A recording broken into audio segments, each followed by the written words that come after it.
What is up, everybody? I am Kevin Ioli. We just got to see an unbelievable heavyweight championship fight. Was it the heavyweight version of Hagler-Hearns, the great middleweight championship bout of 1985 in Las Vegas? I'm not so sure about that. We'll get into that in a little bit, but it was a fun heavyweight title fight. It does not have to be compared to anything else by its own. Dubois Joshua. And yes, that's the way the fight will be known from this point forward. Dubois Joshua was really an entertaining scrap. Daniel Dubois had a reputation as a big puncher, but the IBF heavyweight champion also had a reputation as kind of having a weak chin. Kevin Lorena had dropped him 3 times. He was not known as a guy that really could take the big shots. And that's why when you were evaluating this fight, the one thing everybody was saying was bet the under. This fight wasn't going to go a long distance. And of course, the under did come through. It was 7.5 rounds, and this one ended 1 minute into the 5th round at 59 seconds of the 5th round. Dubois drops Joshua in the 1st round, in the 3rd round, in the 4th round, and in the 5th round. The 5th round, it was for good. Joshua seemed to be getting a little bit of assistance, I thought, from referee Marcus McDonnell in the 1st round. I thought that Dubois had hurt Joshua. Joshua clinches. Dubois trying to pull his arms out to throw punches, and referee McDonald warns Dubois for using his head. He was using his head because he was trying to pull his arm out to punch. AJ was holding on. And it seemed like this night was set up for AJ. The broadcasters on DAZN were horribly biased in favor of Anthony Joshua. That's play-by-play announcer Todd Grisham, and then Darren Barker, Mike Costello, and Barry Jones. And I'll get into that in a little bit, but that was just a nightmare and abominable how they were talking about Anthony Joshua. They almost forgot that Daniel Dubois won the fight. Let's get into that in a little bit. But I just kind of thought that Dubois went out there and he was fighting AJ, who was a formidable opponent, 6'6", 252 pounds, one of the hardest punchers ever in the heavyweight division. And Dubois is fighting him, but he's also got the referee. He got 2 hard warnings in the 1st round. He got a hard warning for a low blow later in the fight. That one was close. I might not argue about that one. But those warnings about using his head were way off base, in my opinion, way off base. But, give Daniel Dubois a lot of credit because he kept his composure.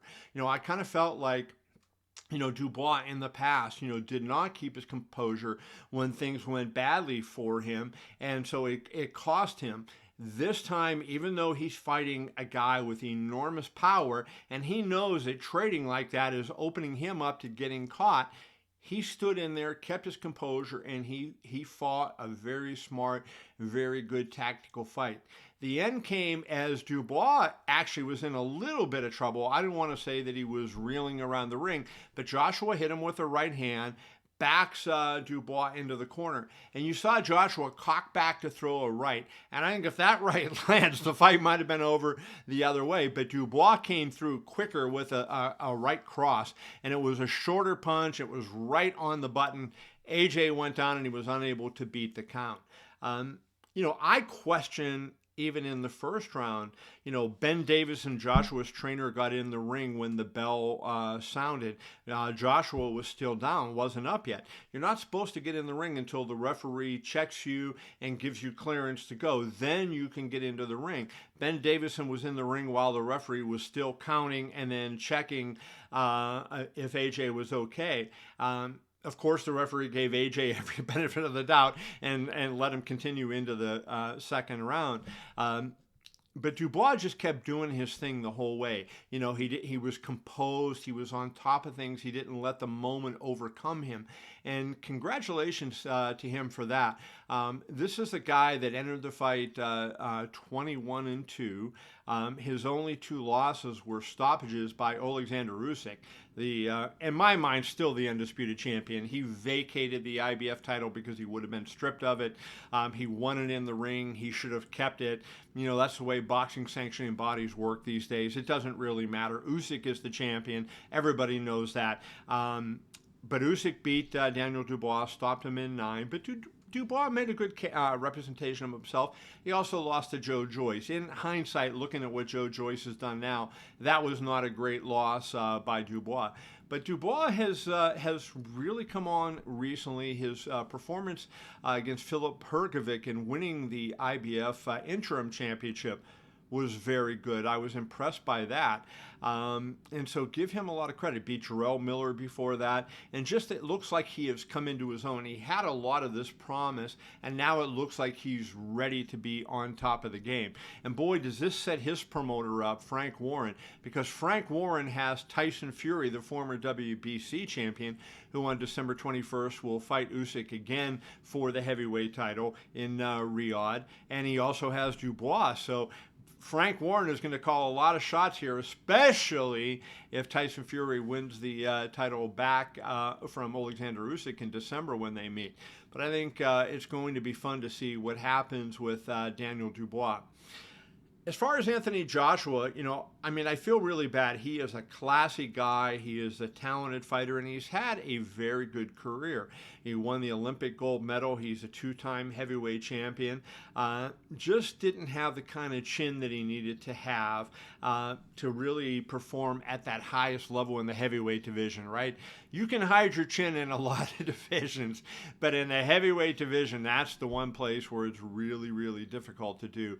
And AJ got exposed. I had written a column before the fight, and I said, if AJ defeats Dubois, it'll be his third reign as heavyweight champion, and the only three fighters to ever have three reigns as heavyweight champion: Muhammad Ali, Evander Holyfield, and Lennox Lewis. So pretty good company. AJ would have joined that group with a win on Saturday. You would have had to say that he ranked among the all-time greats. We'll have to see what happens. Eddie Hearn and AJ both said they expected he would be back.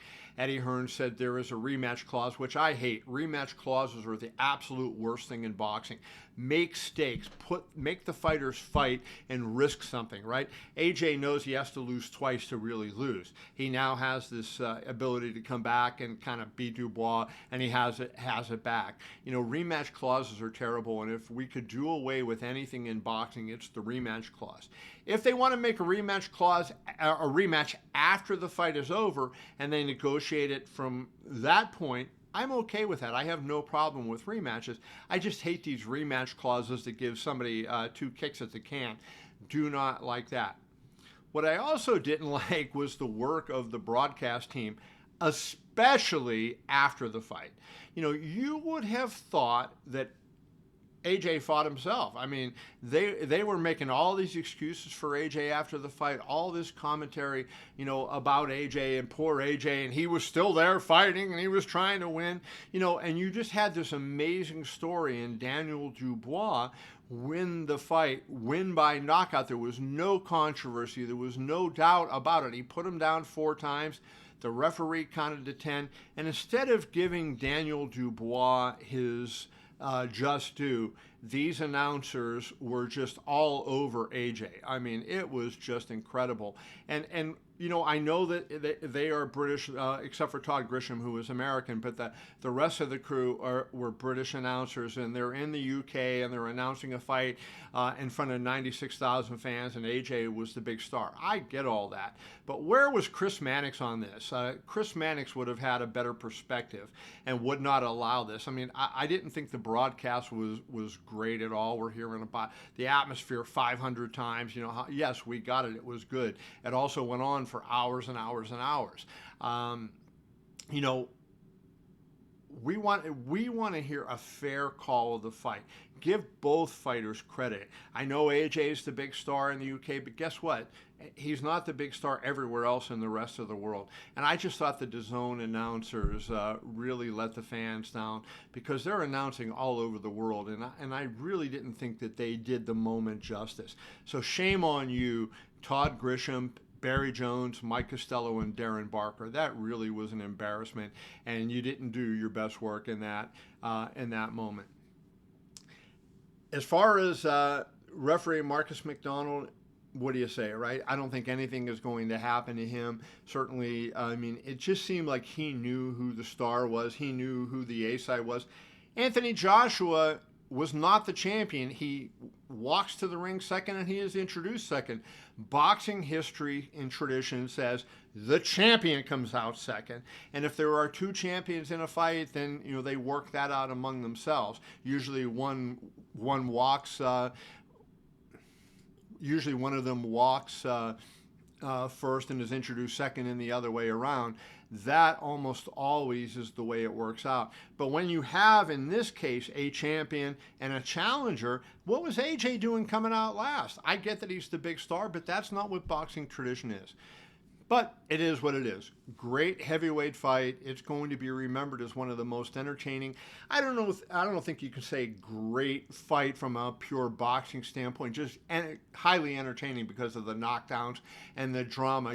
Great would. Like, to me, Ali Frazier was great. Bo Holyfield was great because the skill level of both was so high. There was a lot of technical boxing in those fights. And then, of course, they had the hellacious brawls as well. This wasn't quite as good quality boxing, but the power and the drama and everything made it for a really fun night. And I'm glad that it came to a decisive ending and that there wasn't any controversy on this. So I can't wait till December to see Usyk versus Fury 2, see what happens there. I think the heavyweight division is going to be very interesting in the coming months, so keep your eye on that. For KevinIole.com, I am Kevin Iole in Las Vegas. Thanks for watching.